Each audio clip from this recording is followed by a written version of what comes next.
आज मैं आपका एनसीईआरटी का पहला चैप्टर ले रही हूँ, some basic concepts of chemistry. NCERT में पहले 2 पेजेस में एक ही बात बता रखी है, और वो ये कि केमिस्ट्री पढ़ना क्यों ज़रूरी है, इसमें रिसर्च क्यों चाहिए, इसमें मुझे इतनी नॉलेज, इतनी डेप्थ की ज़रूरत क्या है, what is importance of this subject, it's details, it's research in your life. वो 2 या 1-1.5 पेज का पूरा एस्से है जो आपको पढ़ना है। मैं सिर्फ आपको वो छोटी छोटी चीज़ें हाईलाइट कर देती हूँ जो डायरेक्टली आपको समझ आ सकती हैं। आपको ये बताऊँ मैं कि भाई मेरी अर्बन लाइफ में इसकी क्या वैल्यू है, तो लोहा, स्टील, कोई ब्रिज ऐसा नहीं है, कोई इंफ्रास्ट्रक्चर, कोई बिल्डिंग, कुछ भी सड़कें, कहीं पर भी सड़कों के ऊपर जो ब्रिज हैं कहीं भी देख लीजिए आप, बिना स्टील के, बिना आयरन के नहीं होता। और वो आयरन या स्टील हम कहाँ से एक्सट्रैक्ट कर रहे हैं? डिपॉजिट से, मिनरल डिपॉजिट से हम एक मेटल निकाल के ला रहे हैं, चाहे वो कोई भी मेटल है। Iron I am giving example क्योंकि वो रोजमर्रा आप देख रहे हो। वो सारा एक्सट्रैक्ट करना, यानी एनी मेटल और non metal which you are extracting for your use is because of this subject, this branch, जिसमें मेटलर्जी पढ़ते हैं कि कैसे एक रॉक से हम एक मेटल को, कॉपर ना हो तो मेरे पास बिजली नहीं है उतनी ट्रांसपोर्ट करने को, मैं नहीं कर सकती। तो आप अर्बन लाइफ का कोई हिस्सा उठा के देख लीजिए, उस पर आप घंटों बोल सकते हैं। तो वही सब कुछ आपके पहले 2 पेज में अलग अलग सेक्टर्स के हिसाब से बता रखा है। मेटलर्जी में मैंने उसमें से 2 सेक्टर्स उठाए, सिर्फ, बहुत सेक्टर्स हैं जहां आप इस सब्जेक्ट के इंटरफेरेंस देखेंगे। 2 subjects which are directly dealing with life. भाई लोहे के बिना जिंदगी पॉसिबल है, आदि मानव भी जी करते थे, तब नहीं था ये, लेकिन किन 2 के बिना हेल्दी लाइफ पॉसिबल नहीं है, मैं पहले सिर्फ उन्हीं पे बात कर रही हूँ। How we can see value of this subject in health, that is medicine. Class 12th का आखिरी चैप्टर का नाम है केमिस्ट्री इन डेली लाइफ, जो आपके जेई एडवांस के सिलेबस में छोड़ा है, शायद बाकी सब जगह से डिलीट कर दिया। उसमें हम पढ़ा करते थे 2 साल पहले सारे ड्रग्स, डाइज, कॉस्मेटिक्स। ड्रग्स माने जो किसी भी तरह से बॉडी में कुछ चेंज ला सकते हैं, जिसको हम अगर थेरेपेटिक यूज यानी थेरेपी के लिए यूज कर सकते हैं तो उनको बोलते हैं मेडिसिन। ड्रग्स की वो कैटेगरी जो किसी भी तरह से थेरेपी के लिए काम आ सकती है उसको बोलते हैं मेडिसिन। सारी मेडिसिन इज आफ्टर, जो पूरा फार्मास्यूटिकल है वो सारा का सारा केमिस्ट्री रिसर्च पे है। तो हेल्थ से रिलेटेड अब मैं कितनी मेडिसिन के नाम लिखवाऊं, नहीं लिखवा सकती, तो उसमें सबसे पहले एक ही बता दी, लाइफ सेविंग ड्रग्स। और ये काफ़ी पूछी जाती है, AZT क्या है? आपके सामने है AZT क्या है, एक नाम दिया है जिसका ये एब्रीवेटेड फॉर्म बना रखा है। It is the drug which is use to treat most lethal disease. कौन सी है most lethal disease? AIDS, right? उसका अभी तक ट्रीटमेंट आया नहीं है। तो मोस्ट लीथल जो हमारे लिए है आज की डेट में, उसकी मेडिसिन आपको एनसीईआरटी ने बता दी। It itself says volume. जो इसको ट्रीट करने के लिए भी एक ड्रग है, तो फिर हर एक मेडिसिन के लिए आपको बताने की अब जरूरत नहीं है। तो AZT बहुत बार पूछा जाता है, इसको आपको ध्यान रखना है। It is used in the cure of AIDS. I am not saying कि एड्स का क्योर हो चुका है, लेकिन जो मेडिसिन दी जाती है इम्यूनिटी बूस्ट करने के लिए, जो भी कुछ करने के लिए, वो ये है। उसके अलावा लाइन से एंटीसेप्टिक्स, एनेस्थेटिक्स, छोड़िए दवाइयाँ, टॉनिक्स, मल्टीविटामिन्स, ये जितना भी आप कर रहे हैं, प्रोटीन के डब्बे आते हैं इतने, अब तो वो भी चल चुके हैं। ये सबका सब किधर से है? फूड इंडस्ट्री से रिलेट किया जाता है, हेल्थ इंडस्ट्री से रिलेट किया जाता है, all because of these labs, these research कि हम कर सकें। डेली लाइफ में आप कुछ ही उठा लो, आप कहीं भी देखो, कहीं ना कहीं लैब का काम है। आपके घर में एक छोटी सी गुड नाइट या ऑल आउट की मशीन के अंदर वो जो लिक्विड है, वो कैसे पता लगा मुझे पता लगता है जी नीम के पत्ते जलाने से मच्छर भागते हैं। तो हमने पढ़ा कि नीम के पत्तों में कौन सा वो केमिकल है, उस केमिकल को आर्टिफिशियली बनाया और बॉटल में पैक करके बेच दिया कॉमन मैन तक पहुंचाने के लिए। So you can open up any segment, you will find lots. इसके बाद अब ये antiseptics, anaesthetics, vitamins, tonics, etcetera etcetera, बहुत कुछ आपको मिलेगा। कॉस्मेटिक तो पूरा इसी पे टिका है। कभी भी आप कॉस्मेटिक की एड्स देखिए, मैक्सिमम वर्ड केमिस्ट्री से चुराए हुए हैं, नॉट चुराए हुए, यूज किए हुए, राइट? जैसे चारकोल, अब फेस वॉश में चारकोल डालना शुरू कर दिया है, हमने बताना शुरू कर दिया कि चारकोल, आप पढ़ेंगे 12th में चारकोल करता क्या है। क्यों चारकोल बहुत अच्छी चीज है मेरे लिए? जो चीनी आप सफेद देखते हो अपने घर में इस्तेमाल करते हो, शुगर बनती किससे है? Any idea? Sugar cane juice कभी देखा है? गन्ने के रस का रंग काला, जट काला, मतलब काला भी नहीं, उससे ज्यादा गंदा काला कुछ नहीं है। फिर भी आपको उसी की चीनी इतनी वाइट कैसे मिल रही है? Any idea? सल्फर नहीं डालते, ठीक है। एक शुगर बड़ी महंगी पड़ती है जिसमें सल्फर लेस शुगर लिखा होता है, आजकल वो भी चल रहा है, राइट? तो सल्फर हमें प्रॉब्लम देता है, तो हम सल्फर डालते नहीं है। सल्फर उसमें बाई चांस आ जाता है उस प्रोसेस से, तो हमें उससे बचाने के लिए वो एक है कि भाई अब सल्फरलेस शुगर यूज कीजिए। एनी आइडिया इतना काले गुड़ से इतनी सफेद चीनी कैसे बन रही है? सभी लोग यही होने चाहिए भाई, इधर उधर लॉस्ट नहीं, right? Deepinder, I need you here only. So अब मुझे बताइएगा, इफ आई आस्क यू, क्या होता होगा काले रंग के शुगर केन जूस से? जब वो शुगर केन जूस पड़ा रहता है ना 2-3 दिन, वो काला होता है, उससे बनती है शुगर, काफी देर पड़ा रहता है, वो थोड़ी ना इंस्टेंट बनाते हैं, टाइम लेते हैं। Any idea? ऑनलाइन वाले बच्चे बताएं, कोई आइडिया इतनी सफेद चीनी कैसे आ रही है? अच्छी खासी महंगी पड़ रही है वो मुझे। चारकोल वर्ड कहाँ सुना है आपने? आपके पैदा होने से पहले की बात होगी, अब बहुत साल हो गए। बड़ा एजिटेशन हुआ था जब रामदेव नया नया आया था, या और लोग, कि उसकी दवाइयों में हड्डी है, इंसान की हड्डी है उसकी दवाइयों में। तो काफ़ी इस पे बड़ा हाइप बना था जब नया नया आयुर्वेदिक और ये सब शुरू हुआ था। तो कुछ 2-3 पॉलिटिशियंस ने ये भी कहा था, और हड्डी है या जो भी, अगर उसकी दवाई से ठीक हो रहा है इंसान, तो फिर वो दवाई ठीक होगी। आप जो चीनी खा रहे हैं, अगर आप आज से 60-70 साल पहले पहुंच जाएं, वहां आप पता करें अपने पेरेंट्स से कि उनके दादा दादी शुगर को हमेशा अवॉइड करते थे। शुगर की जगह शक्कर और गुड़ चलता था। शुगर आया करीबन 70, 80, 90 सालों से, ब्रिटिश लेके आए हैं, हमारे यही चलता था। और इतना मैं जानती हूँ, मेरी दादी जी, शी अवॉइड शुगर, वो गुड़ लेती थी। क्यों? इसमें हड्डी है, यही सल्फर हड्डियों से आता है, एक्चुअली बोन्स का होता है। जो ये इतना गहरा काला गन्ने का जूस है, इसको एनिमल चारकोल, प्लांट चारकोल नहीं, लकड़ी नहीं, एनिमल चारकोल यानी बोन से बनने वाला, बोन बूरा चारकोल, उसके बेड्स पे डाला जाता है कुछ दिन तक। और चारकोल का काम है हर तरह की गैस इंप्योरिटी को अपने सरफेस पे चिपका लेना। मैंने शुगर केन जूस को चारकोल बेड पे डाला, 2 दिन के लिए, 4 दिन के लिए छोड़ दिया और छान लिया, उसका रंग थोड़ा इंप्रूव हो जाएगा। वो जो उसका ब्लैक कलरिंग कंपाउंड है, जो भी इंप्योरिटीज हैं, जो भी वो रंग मुझे पसंद नहीं आ रहा, वो चारकोल पे टिक जाएगा। फिर उसको एक और नए चारकोल बेड पे लेके जाऊंगी, तीसरे पे, चौथे पे। इसे कहते हैं रिफाइंड शुगर, जो महंगी पड़ती है, क्योंकि ये दिखने में सुंदर है इसीलिए बिकती है।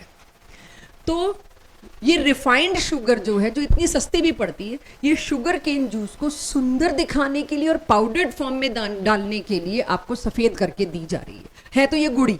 लेकिन क्योंकि ये animal charcoal means animal bones, and we are also animal, right? तो एनिमल बोन्स कोई भी है, उसके चूरे के ऊपर इसको डाला जाता है। This is what animal charcoal is doing, it's magical. Same आपके फेस वॉश में अगर आप चारकोल है तो वो प्लांट चारकोल है, वहां पे प्लांट चारकोल डाला जाता है, कोयले से, मतलब वुड से बनता है, नॉट कोयले से, वुड से बनता है। आप कोई सेक्टर खोल लो, कोई ऐसी जगह नहीं होगी जहां आपको इस सब्जेक्ट की इन्वॉल्वमेंट नहीं मिलेगी। वन लास्ट, आपने एक बहुत कॉमन ब्रांड सुना होगा, लॉरियल, राइट? लॉरियल ब्रांड का नाम कहां से आया? ये ज्यादातर शैम्पू, कंडीशनर, कॉस्मेटिक की लाइन में, बाद में तो हेयर कलर भी आ गया उसका, लेकिन शुरुआत लॉरियल ने हेयर कलर से करने के बाद इमीडिएटली शैम्पू और कंडीशनर पे की थी। इनका नाम इन्होंने कहां से उठाया? हर चमकाने वाली चीज, चाहे वो फर्श को चमका रही है, चाहे आपके दांतों को चमका रही है, चाहे आपके कपड़े को चमका रही है, चाहे बालों को चमका रही है, हर चमकाने वाली चीज में एक ही केमिकल है, सोडियम लॉरेल सल्फेट। उसकी स्पेलिंग में YL है।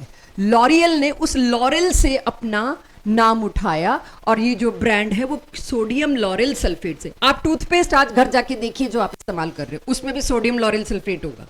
शैम्पू, कंडीशनर, डिटर्जेंट, कपड़े धोने वाला साबुन, आप सब में देखिए, सबके अंदर आपको एक ही चीज मिलेगी, सोडियम लॉरेल सल्फेट। खुशबू, रंग और टेक्सचर बदल जाएगा बस।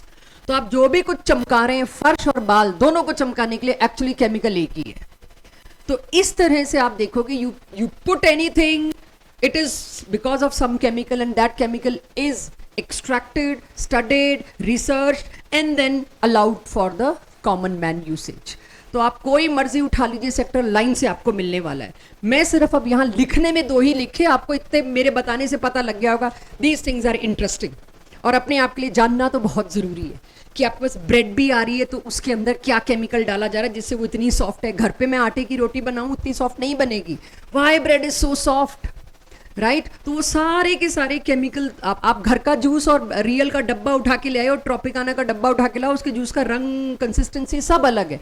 एवरीथिंग इज केमिकलाइज्ड और हर जगह वो आपको केमिकल मिलेंगे। तो फूड इंडस्ट्री में जितना पैकेज्ड फूड है, कोई कितना भी क्लेम कर रहा है कि ये प्रिजर्वेटिव नहीं है इसके अंदर, इसमें एडेड कलर नहीं है, इसमें ये नहीं है, उसमें वो नहीं है, please do not believe it.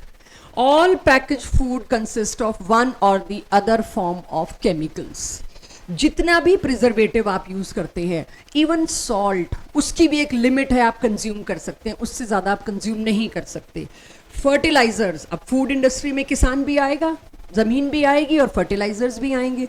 Fertiliser सुना होगा, NPK, नाइट्रोजन, फॉस्फोरस, पोटेशियम चाहिए होता है। तो फूड इंडस्ट्री में सिर्फ कंज्यूमर की तरफ नहीं, आप प्रोड्यूसर की तरफ भी जाएंगे तो वो भी किसी ना किसी केमिकल, यूरिया, जैसे यूरिया तो बहुत ही फेमस है, सब्सिडी देती है गवर्नमेंट यूरिया यूज करने को।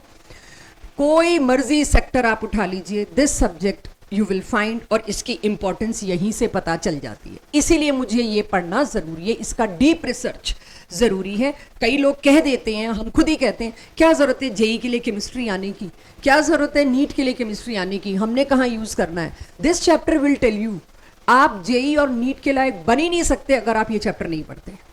बहुत बेसिक, अगर आप कभी देखें किसी नर्स या किसी डॉक्टर को इंजेक्शन की कॉन्सेंट्रेशन का कैलकुलेशन करते हुए, वो ये चैप्टर बताता है कि साइंटिफिक कैलकुलेशन कैसे किए जाते हैं। So we cannot exclude this subject or we cannot exclude this chapter from whole scientific aptitude। तो आप लोगों को इस चैप्टर में सिर्फ एक ही चीज सिखाई जाएगी, साइंटिफिक एप्टीट्यूड रोजमर्रा की जिंदगी में आप लाते हैं कि नहीं, वो आपको ये चैप्टर देगा। तो यहां से अब मेरा पढ़ना शुरू होता है। फर्स्ट टॉपिक जो आज के लिए है, यूनिट्स एंड सिग्निफिकेंट फिगर। तीसरे नंबर पे मैं चैप्टर लेती हूँ, उसके मुझे 2 फायदे हैं। तो स्कूल में भिड़ते ही जुलाई में आपका जो टेस्ट होना है वो इस चैप्टर का होना है। दूसरा फायदा, फिजिक्स में आप यूनिट, डायमेंशन, न्यूटन श्यूटन सब पढ़ के आए हैं, मेरे को तो फटाफट लगेगा वो आपसे बात करने में। तो फर्स्ट इवैल्यूएशन, यानी जहां से आपको डायरेक्ट क्वेश्चन मिलते हैं, वो है कोई भी साइंटिफिक रिपोर्ट आप करते हो। अब साइंटिफिक रिपोर्ट क्या है? बहुत छोटे बच्चे जैसे आपको मैं कहती हूँ भाई मुझे इस पोडियम की लेंथ और ब्रेड्थ नाप के दो, तुम्हारा आज का एक्सपेरिमेंट ये है। अब तुम्हें लैब में तो हम दे नहीं सकते, हम तो यही दे सकते हैं, या इस बेंच की लंबाई चौड़ाई नाप के दीजिए, but it has to be reported in scientific terms. तो जब आप इसकी लंबाई मेरे को दोगे कि जी 2.5 मीटर है या 2.5 फुट है, तो एक तो 2.5 आप न्यूमेरिकल वैल्यू दोगे, और फुट या मीटर या जो भी यूनिट आप देना पसंद करते हैं, यूनिट भी आप दोगे। यानी किसी भी साइंटिफिक कैलकुलेशन या एक्सपेरिमेंट की जो रिपोर्ट की जाती है उसके 2 हिस्से होते हैं। एक तो होता है नंबर और एक होता है उसके पीछे लगने वाली यूनिट, सेंटीमीटर है, या मैं किसी का मास के लिए कहूँ तो केजी है, ग्राम है, वगैरह वगैरह। तो पहले मैं बात करूंगी, जब भी आप कोई साइंटिफिक रिजल्ट रिपोर्ट करते हैं उसका एक बहुत इंपॉर्टेंट हिस्सा जो नंबर के पीछे लगा होता है, दैट इज यूनिट। यूनिट हमें कौन सी यूज करनी है? Standard international, that is SI system. ये मुझे कभी पढ़ानी नहीं पड़ी क्योंकि अब तक आते आते, जून तक आते आते सबका रिवाइज भी हो चुका होता है। देयर आर 7 बेसिक यूनिट्स आपके सामने, और जरूरी नहीं आप ये लिखें, मैं सिर्फ सरसरी तौर पे बता रही हूँ कि मुझे पता है फिजिक्स के चैप्टर में आपने कर लिया है। स्टिल लेंथ की क्या यूनिट होती है बच्चों? मीटर। मास की एक इकलौती ऐसी बेसिक यूनिट है जिसमें खुद में किलो नाम का सफिक्स प्रीफिक्स है, वरना किसी भी यूनिट में kilo, mega, giga, deci, deca, centi word नहीं है। ये प्रीफिक्स सफिक्स जो भी आपको हो ये नहीं होते। सिर्फ एक मास की यूनिट है जिसके अंदर ये किलो वर्ड आया। किलो वॉट भी हो सकता है, किलोग्राम भी हो सकता है, किलो जूल भी हो सकता है, किलोमीटर भी हो सकता है। तो लेंथ में क्यों नहीं किलोमीटर था? नहीं था, मीटर है। और मास में इकलौती ऐसी यूनिट है जिसके अंदर एक अलग से प्रीफिक्स लगाया गया, बाकियों में कोई प्रीफिक्स नहीं है। और वो प्रीफिक्स क्या है बच्चों? किलो, टाइम की सेकेंड्स, करंट की एम्पियर, अमाउंट की मोल। यानी आज के बाद केमिस्ट्री का इंसान, केमिस्ट्री पढ़ने वाला, सुनने वाला, पढ़ाने वाला, अगर नोट की भी गिनती करेगा ना, वो मोल में करेगा, राइट? मतलब आपको मोल की टर्म्स में, करेंसी हमारे लिए गिनती का मतलब मोल है। अगर मेरे को अपनी कंट्री की पॉपुलेशन बतानी है ना, तो मैं 140 करोड़ नहीं बताऊंगी, मैं उसको मोल में कन्वर्ट करके फिर बताऊंगी इतने मोल्स है। This is what mole does to us. इसका ये मतलब है, आप किसी भी चीज का अमाउंट गिनोगे, आप अब 1 दर्जन केले आप बोलते हो उसमें 12 होते हैं, आपको उसमें भी बताना है कितने मोल्स हैं। Be prepared for such kind of questions. उसमें ये मत कहना तो आउट ऑफ द सिलेबस आ गया, बेतुका क्वेश्चन आ गया, नहीं। मेरे को अगर पॉपुलेशन भी रिपोर्ट करनी है तो वो भी मैं मोल में करूंगी। कैसे? यही हमारा इस चैप्टर में, इस चैप्टर का एक और नाम है मोल कॉन्सेप्ट। ये बेसिक कॉन्सेप्ट तो 1-2 दिन में निकल जाएगा, ये छोटी छोटी चीजें। असली इस चैप्टर में क्या है? मोल। तो this chapter is all about 5th point. बाकी सारा कुछ आप किसी और सब्जेक्ट में पढ़ते हैं। टेम्परेचर सेल्सियस भी होता है, वैसे फ़ारेनहाइट भी होता है, लेकिन एसआई यूनिट में क्या है? केल्विन। तो सेल्सियस, केल्विन और फ़ारेनहाइट की रिलेशनशिप मैं आज दूंगी ज़रूर, लेकिन मेरे को लगता है शायद 9th-10th में हम थोड़ा बहुत करते हैं इसको। डीपीपी में इसके क्वेश्चन मिलेंगे। आपको केल्विन को सेंटीग्रेड में कन्वर्ट करना या फ़ारेनहाइट में कन्वर्ट करना में मैं आप पे थोड़ा सा डिपेंड करूंगी। अगर आपको डाउट आएगा तो नेक्स्ट क्लास में ले लूंगी, वो मैं बताऊंगी वेल इन टाइम कि कब आपको क्या चीज़ करनी है। Last candela, but 7 basic unit मेरी क्लास के पास थी ऑलरेडी, रिवीजन हो गया। किलो वाली बात याद रखिएगा, और अमाउंट, मोल तो खैर ये चैप्टर आपको वैसे ही नहीं सोने देगा। This is needed now.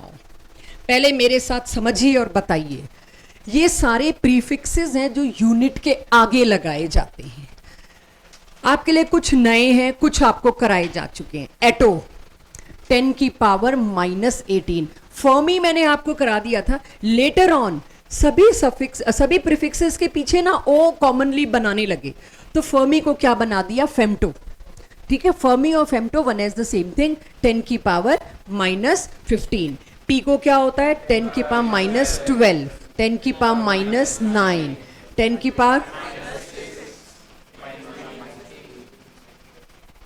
Senti, senti माने जैसे सेंचुरी से उठा लिया ये वर्ड सेंटी। 10 की पावर -2। डेसी, डेका का ऑपोजिट, यानी 10 की पावर -1 और 1/10, उसको 1/100 भी कर सकते हैं। सिमिलरली डेका, डेकेड बोलती है ना जैसे 10। हेक्टो 10 की पावर 2, ये नहीं उठाया गया सेंचुरी से इन पे, सेंटी पहले उठ चुका था। लॉजिकली ये 10 की पावर -2 सेंटी नहीं होना चाहिए, सेंचुरी होती है 100, और ये 1/100 है। बट जो भी है, जैसे भी उठाया, वो तो मैं कह रही हूँ सेंचुरी होती है 100, कोई और कैसे भी ले सकता है, जो पहले रिपोर्ट हो गया हो गया। तो हेक्टो अक्सर बच्चों को भूल होती है। 10 की power 2। Kilo, mega, giga and zetta. Highest is zetta and lowest is एटो।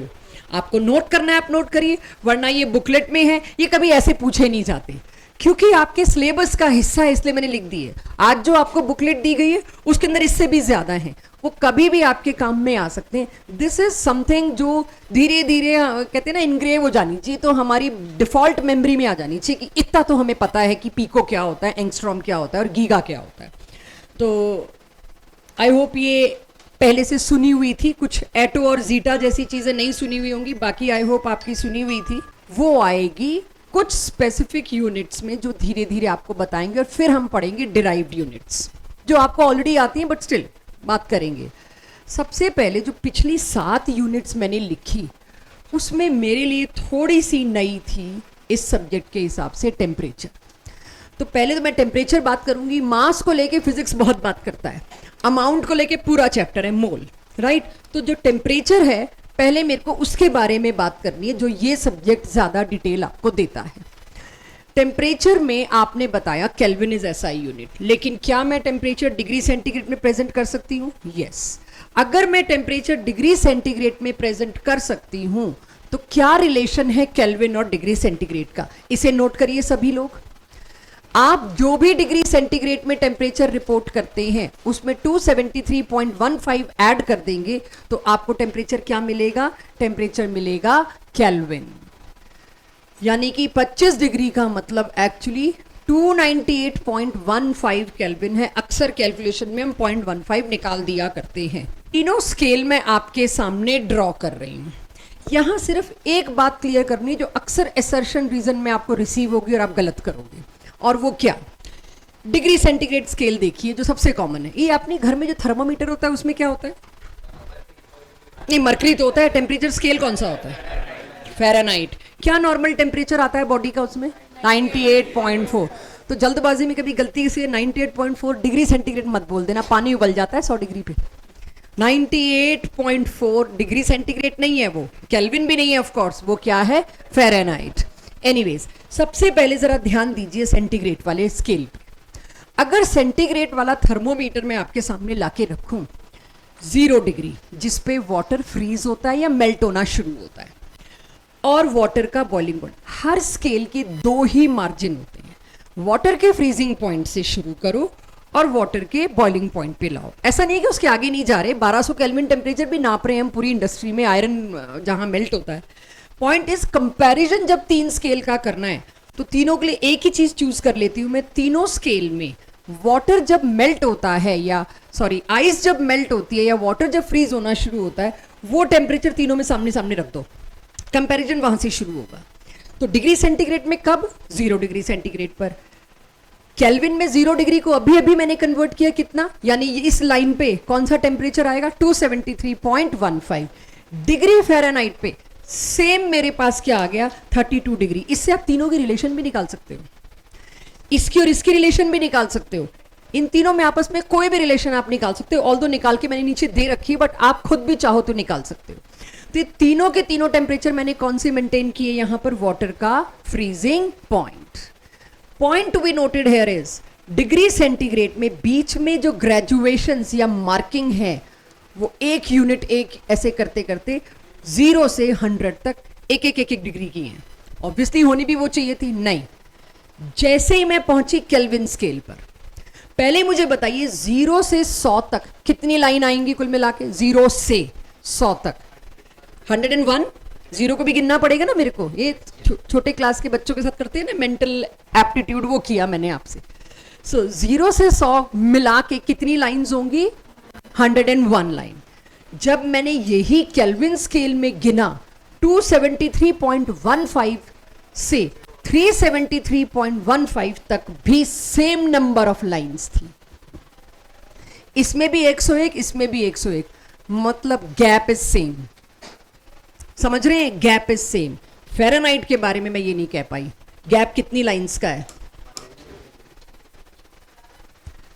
यहां पर 32 डिग्री से 212 डिग्री फ़ारेनहाइट तक मेरे को सेम लेके आना पड़ा कंपैरिजन। तो जब मैं कंपैरिजन लाई, इसमें 180 लाइनें थी, इसमें 101 लाइनें थी, इसमें 101 लाइनें थी। यानी पूरे 2 साल जब भी टेम्परेचर का चेंज आप रिपोर्ट करोगे कि भाई कितना टेम्परेचर बढ़ा या घटा, उसको आप केल्विन में रिपोर्ट करोगे तो भी 10 डिग्री आया, उसको आप डिग्री सेंटीग्रेड में रिपोर्ट करोगे तो भी 10 डिग्री आया, क्योंकि गैप तो सेम ही है। इसका मतलब क्या, सुनिए, इफ आई से 10 डिग्री से बढ़ा के टेम्परेचर मैंने 20 डिग्री कर दिया, सुन रहे हैं सभी लोग, 10 डिग्री से बढ़ा के मैंने 20 डिग्री कर दिया, कितना बढ़ा टेम्परेचर, 10 से बढ़ा के 20 कर दिया, तो डेल्टा टी क्या हुआ बच्चों, 10 डिग्री सेंटीग्रेड। मैं आपको कहती हूं सेम टेम्परेचर केल्विन में बताओ, तो 10 डिग्री सेंटीग्रेड को अगर मुझे केल्विन में करना है तो क्या करूंगी, 273 ऐड कर दूं, थोड़ी देर के लिए 15 छोड़ देती हूं, 0.15, तो क्या होगा टेम्परेचर 283। आपने 273 से कहां लेके गए 283, दोनों का गैप कितना आया, अगेन 10। चाहे डिग्री सेंटीग्रेड हो चाहे आपका केल्विन हो, दोनों में गैप सेम रहेगा, लेकिन डिग्री फ़ारेनहाइट में गैप सेम नहीं रहेगा। उसमें शायद 20 लाइनें आ गई उतनी देर में, या 25 आ गई, गैप उसमें सेम नहीं होगा। So difference in degree centigrade and difference in kelvin will always remain same. Unit change का चक्कर ही नहीं पड़ेगा जब डेल्टा टी की बात होगी। इस साल तो नहीं होगी, अगले साल होगी, 12th में काफ़ी होगी। ये पूरे 2 साल के लिए चैप्टर बेसिक देता है। अब डिग्री सेंटीग्रेड और फ़ारेनहाइट का रिलेशनशिप नोट करिए। डिग्री सेंटीग्रेड और केल्विन का मैंने आपको दे दिया, इसी तरह से डिग्री सेंटीग्रेड और फ़ारेनहाइट का भी नोट करिए। चलिए अब कुछ और चीज़ों पे आते हैं। वॉल्यूम की यूनिट को लेके काफ़ी गलतियां देखी हमने क्लास 12th और 11th दोनों में, आगे आने वाली फिजिकल केमिस्ट्री में। तो इस वजह से वॉल्यूम को यहीं प्रॉपर डिटेल में लिया जाता है कि वॉल्यूम में आप कल को कभी भी अटकें, परेशान हो, please refer to this chapters unit part. अब जो भी आपने फिजिक्स में किया है, मेरे को देखना है कि क्या मुझे उतना कराने की जरूरत पड़ती है या नहीं पड़ती। ऑल्दो मैं कराती जरूर हूं क्योंकि यहाँ गलती का एरिया है। वॉल्यूम की यूनिट तीनों डायमेंशन, आप इसको LBH कह सकते हो, लेंथ ब्रेथ हाइट, तीनों की क्योंकि यूनिट सेम है तो उसमें L कर दिया, एक ही बात है। तो मीटर क्यूब, SI यूनिट क्या है मेरे पास, मीटर क्यूब। लेकिन केमिस्ट्री में आप बड़ा रेयर मीटर क्यूब यूज करोगे, रोजमर्रा की लाइफ में आप लीटर इस्तेमाल करते हो और केमिस्ट्री में ज्यादातर मिलीलीटर इस्तेमाल करोगे। तो कहीं इस गलती में मत रहना कि लीटर ही इसकी SI यूनिट है। नो, इसकी SI यूनिट क्या है मेरे पास, मीटर क्यूब। जनरली आप ये इस्तेमाल कर रहे हैं, लेकिन आपको बता दें मीटर क्यूब और लीटर में क्या रिलेशन होता है। क्या मेरी क्लास को पहले से पता है ये? 1 मीटर क्यूब के अंदर 1000 लीटर आता है। कल को आप पानी की टंकी कोई देखें ना जो 1000 लीटर की है, तो इस सब्जेक्ट फिजिक्स और केमिस्ट्री पढ़ने की वजह से आपको उसको 1000 लीटर बोलना नहीं चाहिए, आपको उसको बोलना चाहिए 1 मीटर क्यूब। ये हर एक की बस की बात नहीं है। जब तक आप इस कॉन्सेप्ट को, इस साइंस को यू वोंट लिव, तब तक आएगा नहीं आपको। आप रोजमर्रा की लाइफ में जब तक इसको यूज नहीं करेंगे आपको आने वाला नहीं है। सो 1 मीटर क्यूब बोले तब माने आपको, क्योंकि धीरे धीरे धीरे टाइम के साथ जब ये पढ़ाई छूटी आगे गए, 1 मीटर क्यूब को 1 लीटर सा मान के चल लेते हैं, पता नहीं क्यों। उसी से पता चल जाता है भाई, समझ आ गया क्या हो, राइट। जब तक आप अपनी रोजमर्रा की जिंदगी में चेंज नहीं लाते, आप इस सब्जेक्ट के नहीं है। सो यहां पे आपको ध्यान ये रखना है 1 मीटर क्यूब क्या है, एक पानी की टंकी जो 1000 लीटर की है वो है ये। उस हिसाब से सोचिएगा, 1 मीटर क्यूब इज ह्यूज, बहुत बड़ी चीज होती है 1 मीटर। सो एनीवेज, अब मैं अगर सोचूं 1 लीटर 1000 मिलीलीटर, शायद ये बात अब आप समझ गए, मिली का मतलब आपको पता ही है क्या है। 1 लीटर के अंदर 1000 मिलीलीटर होते हैं, ये मैं मानती हूं हम सबको पता है, ये मेरे को समझाना नहीं है। 1 मिलीलीटर 1 सेंटीमीटर क्यूब के बराबर होता है। This is an information I am sharing. How नहीं, क्यों नहीं, 1 मिलीलीटर इज 1 सेंटीमीटर क्यूब, ये मेरे को मान के चलना है कि मुझे पता है। तो 1000 मिलीलीटर को मैं 1000 सेंटीमीटर क्यूब पूरे 2 साल में लिखूं तो दिक्कत तो नहीं आएगी, क्योंकि 1 मिलीलीटर 1 सेंटीमीटर क्यूब के ही बराबर होता है। ये कितने बच्चों को अगर मैं कहूं निकाल के दो तो निकाल के दे सकते हैं कि 1 लीटर कैसे 1 डेसीमीटर क्यूब के बराबर है। बहुत क्वेश्चन इससे मेरे क्लियर होने हैं। सो जहां पे मैं थी, यस, या तो एक तरीका आपको हमेशा के लिए याद हो जाए, 1 लीटर 1 डेसीमीटर क्यूब के बराबर है, या तो याद हो जाए। लेकिन कहीं ना कहीं हमें कीड़ा आता है भाई, और बनता भी है, साइंस के हैं हम। कैसे बोल दिया? आप हर चीज तो याद ही कराई जा रहे हो। एक चीज मैं याद कर लूं, बाकी तो मैं डिराइव कर सकूं। For those who really want to know, आपने 1 लीटर को 1 डेसीमीटर क्यूब कैसे बोल दिया, उसको मैं समझाने की कोशिश करती हूं। आप चाहें तो मेरे साथ साथ इसको नोट कर सकते हैं, इससे कुछ और क्लैरिटी भी आपको आ जाएगी। क्योंकि मेरे को पता है 1 ml 1 सेंटीमीटर क्यूब के बराबर है, right. If I know 1 ml is 1 centimetre cube, और ये भी मेरे को अब मैं धीरे धीरे क्या कर रही हूं देखिएगा। 1 सेंटीमीटर क्यूब को जब भी आप ऐसा क्यूब लिखा देखते हैं ना, अक्सर भूल जाते हैं वो क्यूब 1 के ऊपर भी है। ऑल्दो 1 के क्यूब की कोई वैल्यू नहीं है, इसलिए हम 1 सेंटीमीटर क्यूब में सोचते हैं क्यूब सिर्फ सेंटीमीटर के ऊपर है। गलत, वो क्यूब पूरे के ऊपर है। That's why I am using bracket. तो 1 सेंटीमीटर को अगर मैं मीटर में कन्वर्ट करूं, 1/100, all of us know this. जो लोग नोट कर रहे हैं अब छोड़ दो, फिर कर लेना नोट, क्योंकि ऐसा कुछ है नहीं जिसके लिए मेरे को बहुत ज्यादा समझाना पड़े। Hardly take a minute. तो मैं सेंटीमीटर की जगह 1/100 मीटर लिख दूं, चलेगा। अब ये पूरे पे क्यूब आया, जब पूरे पे क्यूब आया तो नीचे कितने सारे जीरो लग गए, अंडरस्टूड, आप बना लोगे आफ्टरवर्ड्स। अब इसके क्यूब को तो मैंने यहां लिख दिया और ये मीटर के क्यूब को लिख दिया।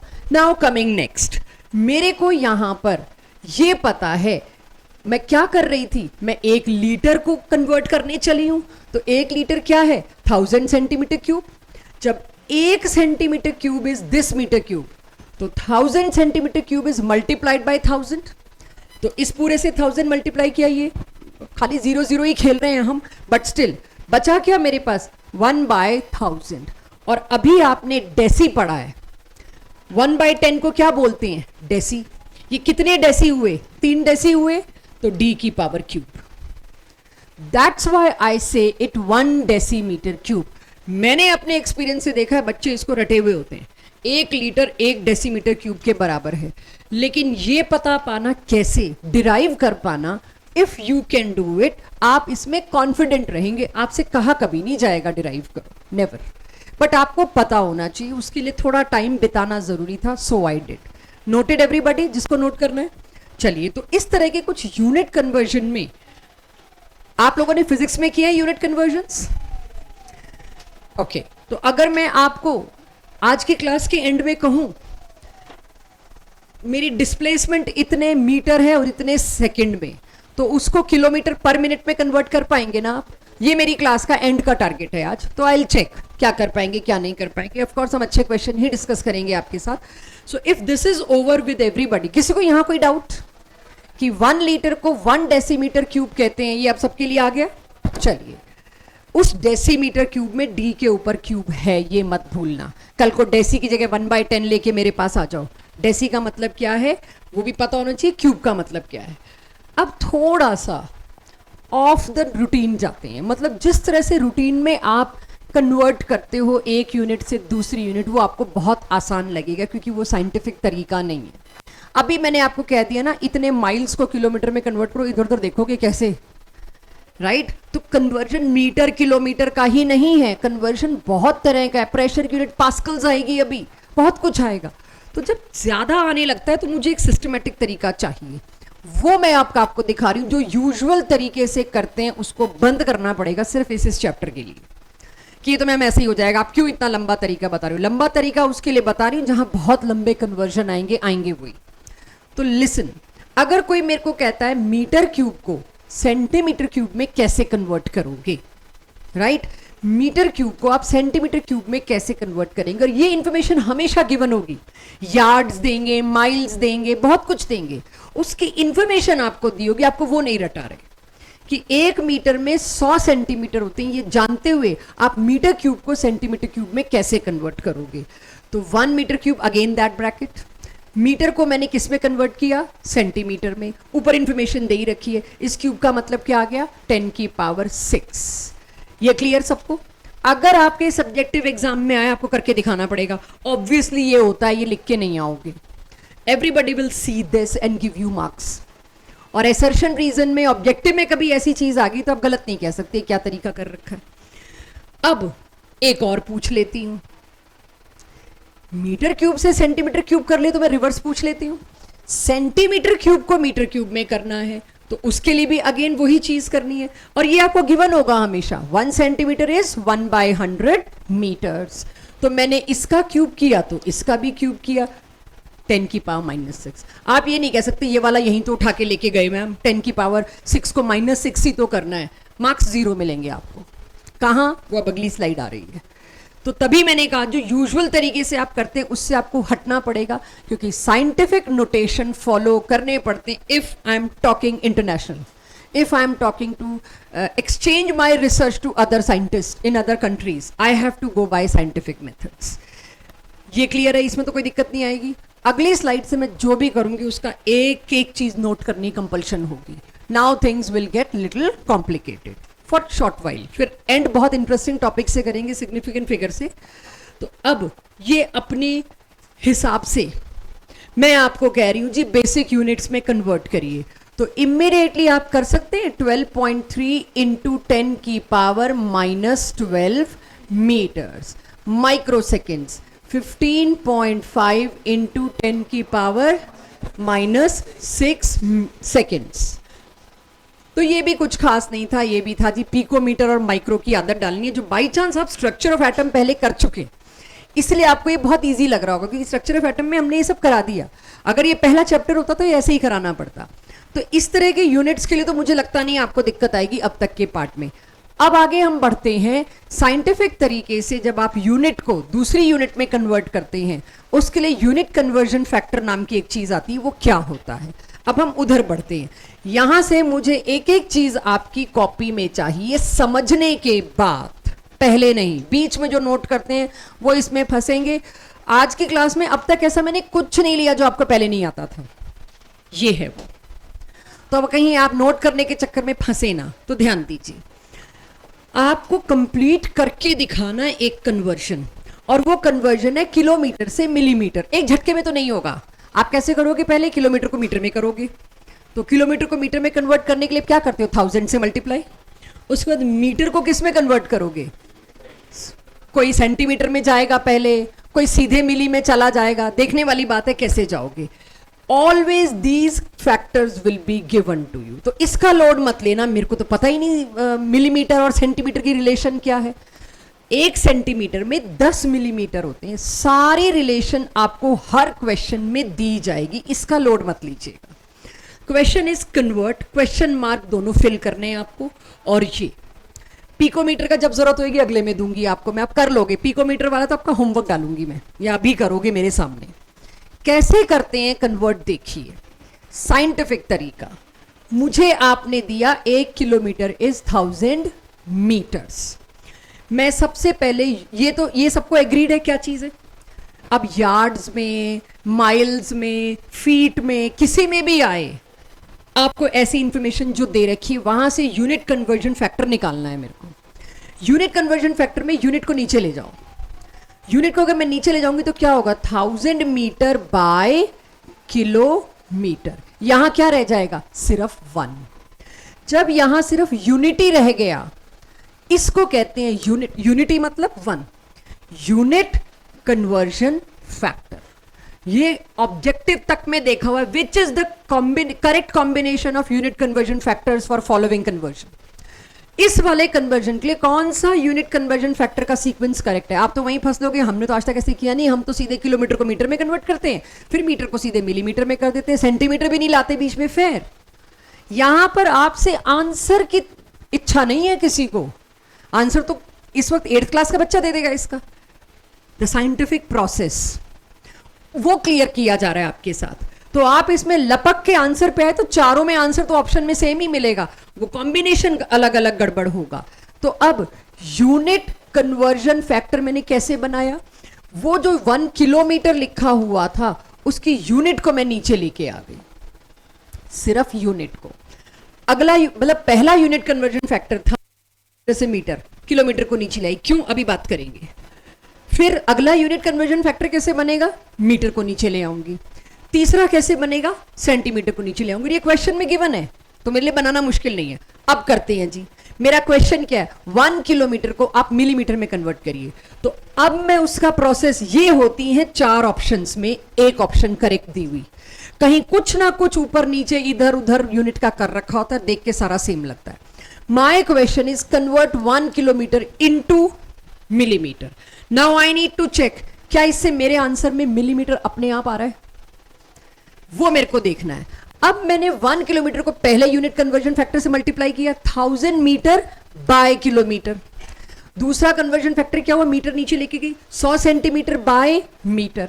तीसरा यूनिट कन्वर्जन फैक्टर क्या हुआ? 10 मिलीमीटर बाय सेंटीमीटर। तीनों से मल्टीप्लाई करने में ऑटोमेटिक पुरानी यूनिट कटती जानी चाहिए, सिर्फ नई यूनिट बचनी चाहिए। और आप अब बताइए आंसर क्या देंगे इसका? वैसे 10 की पावर 6 यूनिट आपकी अगर कोई भी और बची है तो वो ऑप्शन गलत है। ये आपको ऑब्जेक्टिव क्वेश्चन मिलने वाला है, चाहे वो स्कूल एग्जाम में मिले चाहे जेईई नीट में मिले। इस तरह का 4 या 5 स्टेप का मिल जाए, मेरा 2 मिनट निकल गया।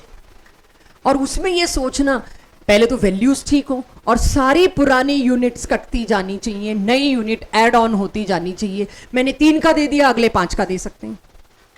तो this is how unit conversion factor is done. करिए जरा इतना नोट। पिकोमीटर वाला इज योर होमवर्क। पिकोमीटर वाले पार्ट को आप होमवर्क में डाल रहे हैं, ये करके आएंगे सेम इस तरह से। मैं पिकोमीटर की इंफॉर्मेशन आपको दे सकती हूं। 1 मीटर इज इक्वल्स टू 10। करिए इतना नोट। ये 1 मिलीग्राम को किलोग्राम में कैसे कन्वर्ट करेंगे अगर आपको कन्वर्जन फैक्टर्स दे रखे हैं तो? अगला खुद से करिए, यूनिट कन्वर्जन फैक्टर्स क्रिएट करके, बिना उसके नहीं। अब मेरे पास है 1 milligram is how much KG. उसके लिए अगेन मैं कन्वर्जन आपको दे रही हूं। इस कन्वर्जन से डिवाइडेड बाय mg करके कन्वर्जन फैक्टर आप बना लोगे। तो देखिए क्वेश्चन क्या था, 1 mg। पहला कन्वर्जन फैक्टर क्या हुआ, इसके नीचे mg ले आई। दूसरा कन्वर्जन फैक्टर क्या हुआ, इसके नीचे ग्राम ले आई। दीजिएगा आंसर और चेक करिए, पुरानी यूनिट्स कटनी चाहिए, सिर्फ नई यूनिट बचनी चाहिए। तो क्या आएगा आंसर मेरा, 10 की पावर -6 kg। ये कन्वर्जन फैक्टर मेरी करानी यूं मजबूरी है कि पूछा जाता है आपसे, और आपको टफ क्वेश्चंस में कई बार ये चीज सरवाइव करवा देगी आंसर को लेके। सो क्लियर, पिकोमीटर वाला बहुत लोगों ने कर लिया होगा, नहीं किया तो घर जाके जरूर करना। अब मेरे को यूनिट कन्वर्जन फैक्टर दे दिए तो मेरा यूनिट कन्वर्जन का काम खत्म। अब आगे क्या आता है, let's see, but I hope सबके पास नोट हो गया। ये बिल्कुल नहीं आता, बच्चे ही बताते हैं डिराइव्ड यूनिट्स के बारे में। वॉल्यूम मीटर क्यूब, एरिया की क्या होगी मीटर स्क्वायर, फोर्स की मास इनटू एक्सेलरेशन। अच्छा, मास की मेरे को पता है केजी, एक्सेलरेशन की मेरे को पता है क्या, वेलोसिटी बाय टाइम। फिर वेलोसिटी भी मीटर पर सेकंड हो जाएगी। करते कराते आप खुद निकलेंगे इसको। मैं इसको न्यूटन खाली बोलूं तो चलेगा।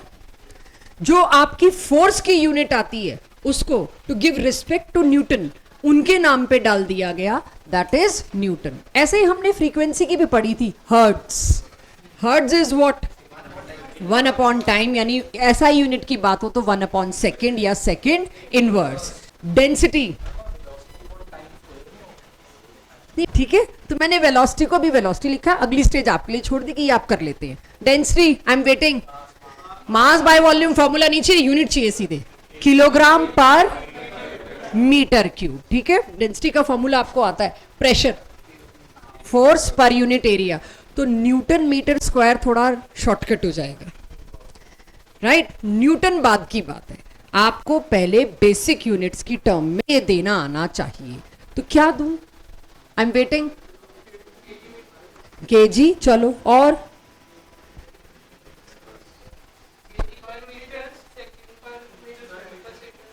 केजी पर चेक। हाँ जी, इसको क्या बोला गया, पास्कल। जैसे इसको न्यूटन बोला गया वैसे ही इसको क्या बोला गया, pascal. SI unit commonly for pressure is pascals. Pascals खोलना आपको आना चाहिए, क्लियर। ऐसे डिराइव्ड यूनिट में कोई मर्जी आपसे पूछ लूं, जो जो टर्म्स आगे आती जाएंगी आपसे पूछी जा सकती हैं। आई होप हम उसको, मतलब 2 साल में उसी को डील करना है। कल को वोल्टेज आएगी, पोटेंशियल डिफरेंस, हमारे ही चैप्टर्स में हम तब बात करेंगे इसकी यूनिट आप क्या दे रहे हो, वोल्ट को फिर खोलेंगे। ठीक है, ऐसे करते करते बहुत सी डिराइव्ड यूनिट आपके पास आनी है विद द कोर्स, वो हम साथ साथ करते जाएंगे। तो सिर्फ भी आप साइंटिफिक डाटा रिपोर्ट करते हैं, उसमें एक वैल्यू होती है। अभी तक मैं बात कर रही थी यूनिट को लेके, अब मैं किसको लेके बात कर रही हूँ, वैल्यू को लेके। Be prepared for confusions, be prepared for mistakes, and I will make sure आप गलती करें। अब नंबर पार्ट जो है उसका न्यूमेरिकल पार्ट, मेरी क्लास मुझे पता है बहुतों को आता है, but still I want precise information. ये प्रिसाइज और एक्यूरेट में क्या फर्क होता है, छोड़ो। मैं कहूँ मेरा आंसर प्रिसाइज है और कोई कहे मेरा आंसर एक्यूरेट है, और कोई ये कह सकता है तुम्हारा आंसर प्रिसाइज होगा, एक्यूरेट नहीं है।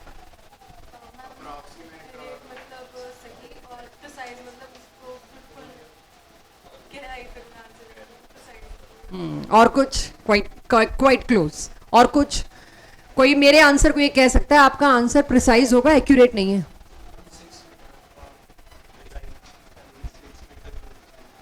ये कुछ और है, ये कुछ और है।